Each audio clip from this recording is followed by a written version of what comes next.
एक बार गौतम बुद्ध के पास एक स्त्री आई और विलाप करने लगी कि सांप के काटने से उसके पुत्र की मृत्यु हो गई है। स्त्री अपने इकलौते पुत्र को जीवित कराने के लिए बार बार उनसे विनती कर रही थी। बुद्धदेव ने उससे प्रश्न किया, क्या तुम नहीं जानती कि इस संसार में जो भी जन्म लेता है उसका एक दिन अंत होना निश्चित है?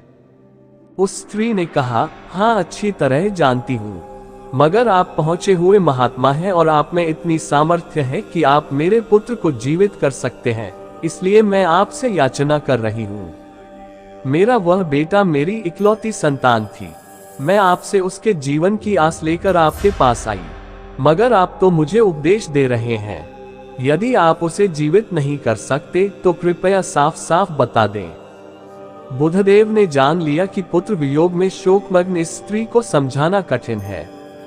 उन्होंने कहा, ठीक है, मैं तेरे पुत्र के लिए प्रभु से प्रार्थना करता हूँ, मगर तू इसके लिए किसी घर से राय लेकर आ, लेकिन इस बात का ध्यान रखना कि जिस घर से तू राय लेकर आए उस घर में कभी किसी की मृत्यु नहीं हुई हो। स्त्री के मन में आशा का संचार हुआ। उसने सोचा कि राय तो आसानी से प्राप्त हो जाएगी, लेकिन वह जिस घर में जाती वहां यही जवाब मिलता कि उसके घर में किसी न किसी की मृत्यु अवश्य हुई है। वह बेचारी थक गई, लेकिन किसी भी घर से राय नहीं मिली। उसे इस बात की समझ आ रही थी कि मृत्यु अटल एवं अवश्यंभावी है और उसका सामना किसी न किसी दिन हर एक को करना ही पड़ता है।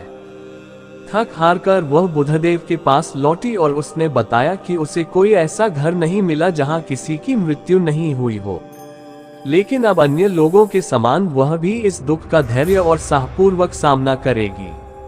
कहानी अच्छी लगी हो तो हमारे चैनल को सब्सक्राइब करें, एक लाइक करें ताकि हम ऐसे ही ज्ञानवर्धन कहानी लाते रहें।